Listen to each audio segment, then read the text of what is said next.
Welcome, and on this beautiful fall day, I just want to offer you to sit and relax and let's just have a conversation. And I know that I can't hear you, but I'm hoping that the words I have to say will resonate with you beyond this screen. And today we're going to be talking about Pride and Prejudice, a novel filled with misunderstanding, love, drama, naiveness, and of course, Pride and Prejudice. And when I was reading this book, I honestly couldn't help but flipping through these pages, imagining all of the people in the 21st century reading this, thinking, oh, how much we've evolved as a society. But where I differ as a 17-year-old girl is, I honestly think that we haven't evolved at all. Of course, we're not walking around in poofy dresses, letting our parents sell us off to rich men, but in the deep-rooted issues of women's rights, social class discrimination, and the struggle to fit in places where we are deemed unfit, I think through this conversation you'll realize that we honestly haven't changed at all. So I just want to let you know before this that things will get deep and we will feel uncomfortable and may bring up things that we don't want to acknowledge. And the reason I'm saying this is because I just want you to be open-minded and be able to absorb all the information coming to you. So with that, let's get started.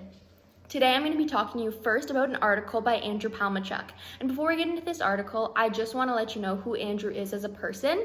So Andrew's been working as a reporter for Metropolitan Media in Toronto since 2002. And through that time, he's been covering the crime beat of Canada. And he does this because he truly does have a passion for sharing the voices of victims. And he wants to look at the sociological issues that revolve around their trauma. And with this, even though Andrew's credentials aren't viable online, similar to many other reporters, he does have people like Barbara Goose, the CEO of the Canadian Centre to End Human Trafficking, as well as Heather Fry, who was the CEO of Truckers Against Trafficking. And me saying this to you is just to let you know that he is a very credible and well-rounded man. And now let's get into the article that is really right around the corner from us. In this article, there's a 12-year-old girl who was found in a sex trafficking ring amongst over 215 victims in Toronto. What I think about this is travesties like this can happen right in Toronto. Who's to say that they aren't happening right around our corner in Ottawa? And this is why I believe that articles like this have to be shared with everyone, old to young. I think because people really do misjudge how real sex trafficking is, that by the world not sharing this to people, especially children, we're doing an injustice. Because adults, elderly, children need to know, especially to protect our victims. And even with this, as a child myself, I took so many viable things from this article. I truly didn't realize how close in proximity or the amount of victims that were being taken. And for me to hear that most victims between the ages of 14 to 17 are the main target for sex traffickers was something that really did put a pit in my stomach. And then to further hear that a third of the victims that are talked to by police are under 18 was something that astonished me. But what really blew my mind most out of all was to hear that much of the sex trafficking happens from peer-to-peer trafficking in high schools. This was something to me that honestly did seem fictional. I didn't want to have to admit that my friends or people at my own school could have a hand in someone else's tragedies, such as sex trafficking. And this is really quickly becoming a reality to me that this is what people go through. And I know you might be asking yourself, what does this have to do with Pride and Prejudice? And it's a fair question, and I'll tell you. So I think this article connects with the novel's key message: what people will do for financial security and status. And I think once I get into the intricate details about the novel as well as the article, you will really see how these two do truly align. So before I get into that, I just want to give you an idea of the scene of Pride and Prejudice. This novel took place in rural England between the years of 1797 to 1815. And in this novel, there are many wealthy characters as well as middle class.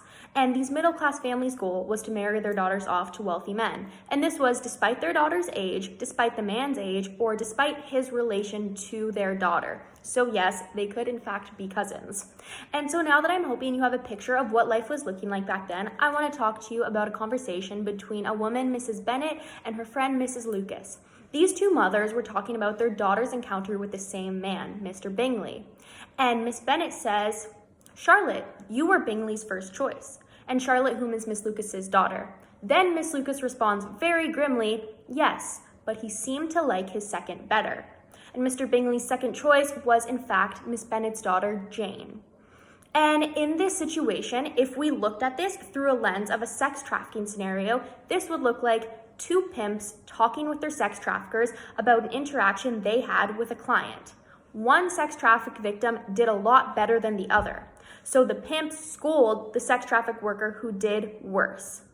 And inherently, these two situations are the same. Miss Lucas is scolding her daughter because she feels her daughter did a bad performance with Mr. Bingley.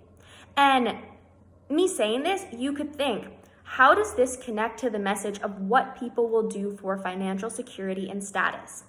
The reason Miss Lucas is so mad at her daughter Charlotte is because by Miss Bingley liking Jane more than her, they lose the possibility of getting an inheritance from Bingley, from becoming rich. So now Charlotte is going to be subjected to her mother scolding her so much for something that she cannot control. She cannot control that Mr. Bingley didn't like her, but her mother is so mad because of that loss of financial status and security, she will scold her daughter. Just alike to how pimps, when they're sex trafficking victims, do not live up to what they want, they will scold them because they have the idea that they're going to lose money or their business is going to lose status because one of their victims did not comply well with a client. Which, first of all, she's a victim. It's completely out of her control. Now I hope that you have an idea of the mindset I'm coming from, because this seems to happen more and more throughout the novel in connection to similarities with the article. This can be seen again when the Bennet's cousin, Mr. Colin, arrives in town. It's said that Mr. Colin, in seeking reconciliation to the Longbourn family, he was in eye of a daughter. He would choose one of the Bennet's daughters if seen handsome and amiable. Basically, what's going on here is Mr. Collins is coming to visit. In the future, he will be taking over the Longbourn house when Mr. Bennet dies. The reason this is happening is because Mrs. Bennet's a woman, and they have 5 daughters. At this time, no woman could own a property alone, and none of her daughters are married, and if Mr. Bennet is dead, they cannot own the property. So, in essence, their cousin Mr. Collins would take it. So, by Mr. Collins coming, offering to marry one of the Bennet daughters, despite if they want to, he's viewing this as he's giving the family a gift. And now again, taking this through the eyes of a sex trafficking victim in the article, this would be similar to one pimp talking to another. And this higher up pimp is going to take one of the pimp's better sex trafficking victims and expose her to give the other pimp's business more views, more credibility, more status.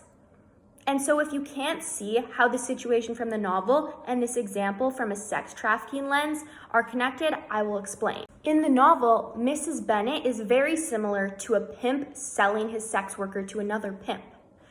Mrs. Bennet wants her daughter to marry Mr. Collins so that their family home and that money and Mr. Collins' money can still be in the family. She doesn't care if her daughters want to marry him or not. She's just thinking, if he proposes to one of my daughters, I will make sure they say yes. This shows that Miss Bennet truly does not view her daughters as people. She views them as pawns to gain her financial status and financial security. Alike to how these pimps view these sex workers as nothing but pieces of humans who they're going to use to bring them income. They have no respect or love or value for these humans. They see them as financial building blocks. Now, after diving so deep into the darkness of our world, I want to give you more of a mental aspect into this novel and their messages. And to do this, I think we must look at the TED Talk, How to Unsmart Your Unconscious Bias by Valerie Alexander. And again, same to Andrew, I just want to show you how Valerie is credible and her accomplishments. So Valerie is an American author, speaker, and creative director of many movies. She's filmed the hit movie Making a Cut, and as well has directed many movies like Wedding Matters and Say I Do. She's also done many other commercials that activate for gay marriage and equality, which I truly think is amazing. And because Valerie is speaking in this TED Talk about her personal experiences and as well as giving facts about things she's learned through filming these movies and etc., I think this makes this TED Talk even more touching and incredible. And this TED Talk really does revolve around unconscious bias, how it works, and how we can make ourselves less susceptible to making these biases. And with that, I think it honestly is able to be shown to all ages. I think you're never too young and never too old to be able to be educated on something that makes you a better person. And even for me, when I was watching this TED Talk, I really almost felt ashamed in myself because I always think that I am consciously living my life 100% of the time. But to realize that I'm almost not in control of myself and my biases, even when I want to be, was something that was very hard for me to understand, but it was honestly super enlightening. But enough about me. I just want to let you know what messages this truly connects to in Pride and Prejudice, because I think it's fascinating. This really connects to the conscious and unconscious biases that are in this novel. When it comes to this, I want to give you a really powerful quote that Valerie said, and I think it connects to the novel perfectly. She says, "When it comes to unfamiliar social situations, the amygdala activates more illicitly in something that we don't frequently see, something that we deem unnormal. And by having this activation in our amygdala, this was what kept us alive because it activated the fight or flight." And I really want to be really keen on fight or flight because we see this so much through the novel, and this is what I want to go into because this exact depiction is what really happened, causing these responses. So as you know, throughout the novel there are many wealthy and middle-class people, and these interactions, especially for wealthy people, were not frequently common for them. It was unnormal. This can also be seen when Bingley leaves Jane. The whole town has a perception that Bingley and Jane are in love. So when Bingley leaves, no one can really understand it. However, it soon comes to light that there were in fact people telling him that Jane was only with him because of his social class. This can further be seen when one of his best friends, Mr. Darcy, says this in a letter: "A conviction, however amiable her temper, her heart was not likely to be touched. That total want of propriety, so frequently, so uniformly betrayed by herself." By Darcy saying this, despite not knowing Jane and not knowing Jane's family, he feels an unnormalcy with her presence. Just because she's poor. He believes that if she wants to be with Bingley, it can't be for love. It can't be for anything but that total want of financial prosperity. This displays his conscious biases that he's feeling. He's conveying to his friend that he truly believes that she's with him only for his money. And this gives an image of what conscious bias does in this novel. It can literally destroy a character, and in this case, it ruins Jane from the love of her life. It takes him away from her. In contrast to Darcy's display of conscious bias, he also displays unconscious bias in his letter as well. Further into the letter, he says, "My investigations and decisions are not based on my own hopes and fears. I base them solely on impartial conviction." This is Darcy saying that all the information and opinions that he's gathered on Jane are based solely on the evidence or information that he has found. The irony in this is, Darcy in fact has not spoken to Jane or her family about this at all. So the response Darcy has in this letter is a pivotal mindset that this talk represents. Valerie says, the real danger in unexamined behavior is the idea that we are treating people equally when in fact we aren't at all. This is exactly what Darcy's doing. He believes he's truly unbiased, and in reality, that's not true. He's accusing Jane of gold digging, which is something he would never do to someone as rich as himself. Mr. Darcy's conscious and unconscious bias inherently shows the naiveness and embedded biases people of the upper class have towards lower social classes and people that appear different than their own, which is exactly what this TED Talk talks about. So now that we've gone over a lot of real life examples of social issues in Pride and Prejudice, I want to start using movies because I believe that they really do give a modern day twist. So the film I want to talk about is Crazy Rich Asians, and maybe you've heard of it.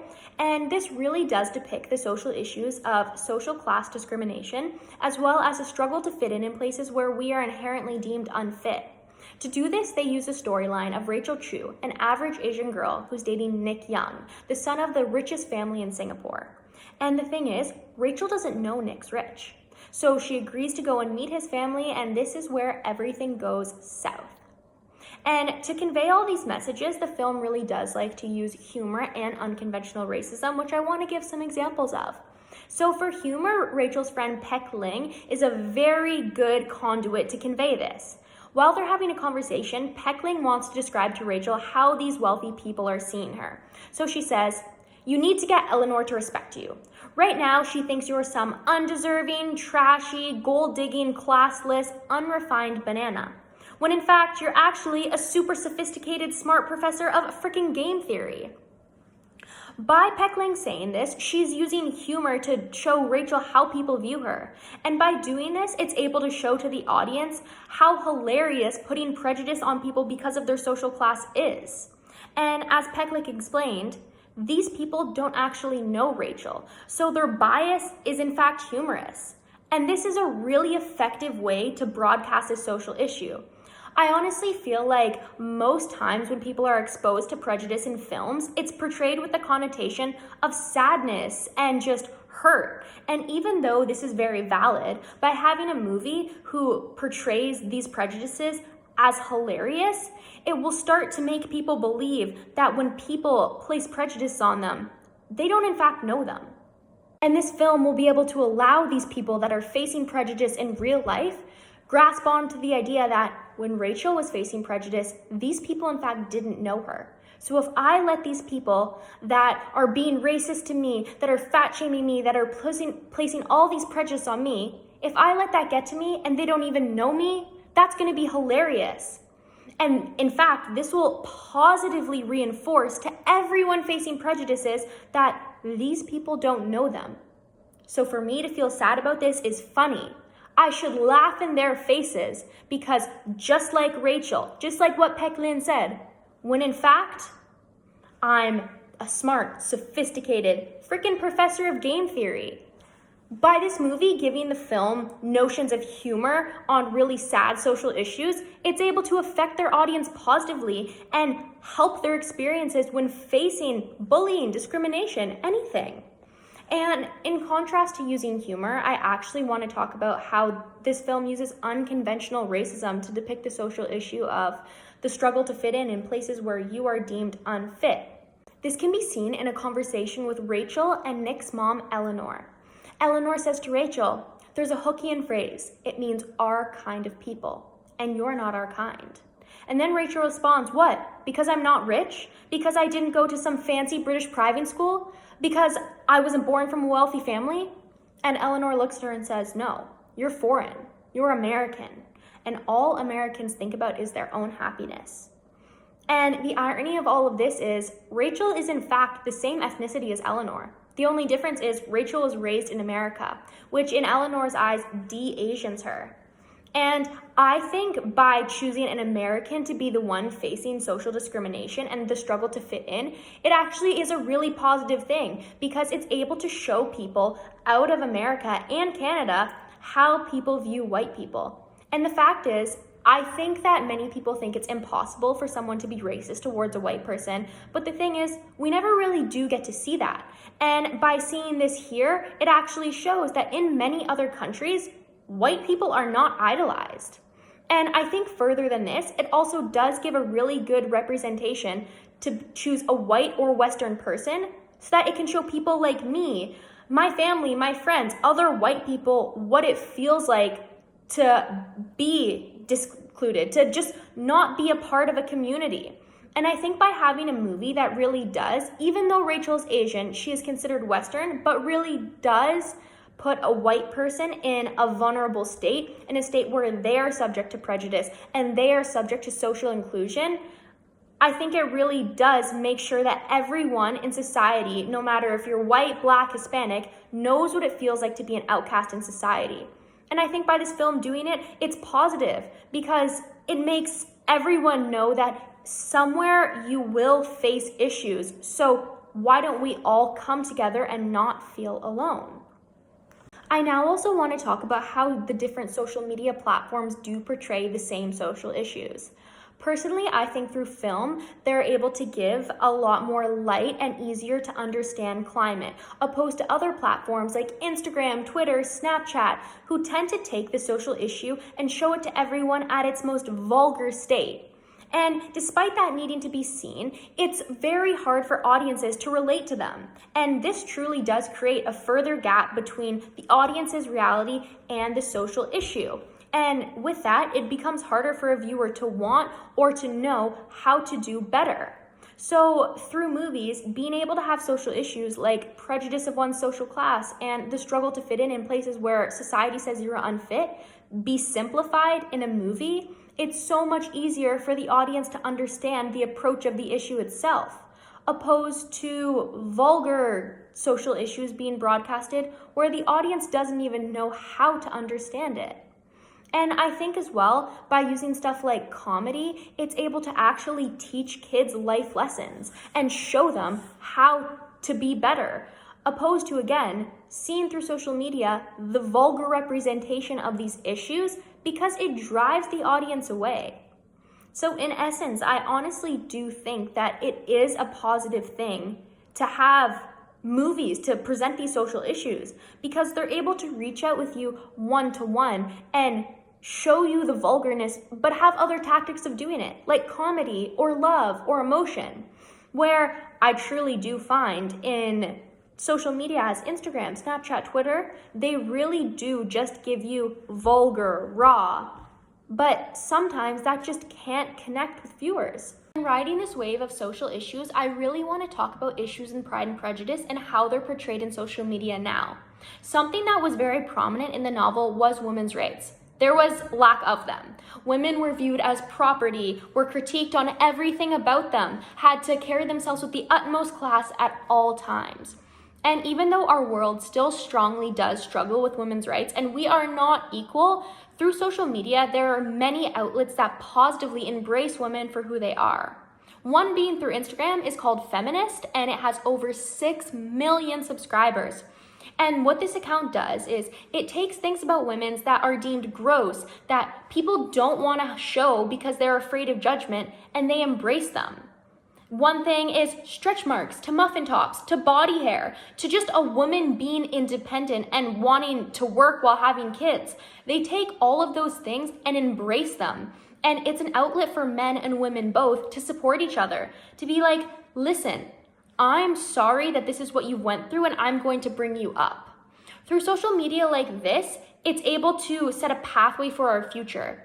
Kids being born now, when social media is huge and a wave, when they get their phones and they're able to download Instagram and look at social media pages and see an account like Feminist and press it, they'll be able to understand that, wait, women having body hair is okay. Women being bigger and having stretch marks is beautiful. And they'll be able to accept that. And that's something amazing because this account right now is paving the way for our future. The more we embrace women, the more we take what in Pride and Prejudice would have been viewed as disgusting, we're going to take it now and embrace it. And that's what's amazing. And we have the power through social media accounts like this and many others to let our children that are growing up now know a completely different standard of women. Know a woman who can grow out her armpit hair. Know a woman who can be single and have a child and be head of a tech fund. Know a woman who can be who she wants to be. And through social media, that amazing thing has been offered. However, despite our world having many amazing media outlets to be able to support people, we do have negative ones. And there's a message from Pride and Prejudice, which is social class affecting one's quality of life. I think there's many things through social media that do really still put out this message. And one of them now is broke shaming. However, in the novel, as we can see, men were valued based on their income. If we looked at someone like Mr. Darcy or Mr. Bingley, wealthy men, a lot of inheritance can give a woman anything, versus someone like Mr. Wickham. Doesn't have a lot of money, is a sleazy, gold-digging man. The one with more money is valuable. And it's the same in modern day. If we look at things like Twitter, there are many threads by men saying broke shaming's mad. It's the exact same as fat shaming of women. Men get insane insecurity too. And this is just one thing that thousands and thousands of men have retweeted, that broke shaming is real. And it's sad to see, but there's also women that support broke shaming. There's tweets of women saying, poor people are whack, they're so classless, disgusting, and dirty. Social media has made it okay to think of poor people as disgusting. which is in a sense broke shaming. There are also articles coming out saying that rich people should marry rich people. This is a real life issue. There's articles that influence women to seek out rich men so that they can be taken care of. These broke shaming issues are being rooted in what we should look for. By doing this, we are inherently preserving the poor cycle. By glorifying the idea that women need to be with rich men or rich people marry rich people, we are stopping diverse social class marriages, because now people, if deemed poor, are seen as unattractive or won't add anything to our lives, and that's completely not the case. Yet social media is making it seem that way. And by letting these people who are poor or not as fortunate in their life not have the opportunity to fall in love with someone and have the opportunity to grow or be motivated to the idea that eventually they could marry someone that could happen to have more money, but that doesn't matter because that gives them an opportunity to grow. By social media not letting this be normal or be possible, there's no way of having diverse social class marriages, which constrain social constructs more and more and more. I know that social media has its amazing causes, but it seems like with money, we are always looking at the negative sides of not having enough of it. A message that is, again, solely rooted in pride and prejudice. If you don't have money, you're not as valuable as someone who does. I think what our world needs to start doing is, of course, make money, but love ourselves and love other people for who they are. Because as shown by social media now, men don't feel validated as a person. They feel validated by what money they're making, what income they have. And women feel like by validating a man's job, that's loving him. Not loving a man because he's kind or because he takes care of me. Loving a man because he financially takes care of me. Loving a man because he puts money in my pocket. And that's not love. That's not a life that we should base ourselves off of. Social media should glorify the idea of loving what we do, not how much money it brings us. And that's something that we just need to speak our mind about. And I know labels may come with it, but we need to fight it. Throughout our conversation, we've gotten to talk about movies, social media, articles, videos, but now I just want to talk to you about Pride and Prejudice and what this novel is. And in all honesty, it's about perceptions and it's about prejudice. Everyone in this novel has a perception of one another. Wickham as a lovely man or a dirty gold-digging liar. Mr. Darcy as a prideful jerk or the kindest person to the ones he loves. Elizabeth as a mannerless tool or the most independent, strong woman. There are so many perceptions, but this book really brings up the question, what will you do with them? What will you do with this prejudice given upon you? And some may make the most of it. Darcy lets his true character shine and breaks the perceptions of everyone, which inherently leads him to the love of his life. Elizabeth embraces these prejudices placed upon her, and it makes her stronger. And Wickham lives up to his negative biases, and he really lives an unfulfilled life. But this book has a greater meaning than that. This book is telling us that no matter who we are, what we want, or where we came from, we're capable of achieving what we want to, but we can't live through pride and prejudice. We can't live through that like Lydia did. We have to live through loving kindness like Jane and Elizabeth and Mr. Darcy and Mr. Bingley. We have to live that type of life. There's a saying, it says, happiness is a state of inner fulfillment, not the gratification of inexhaustible desires that are limitless.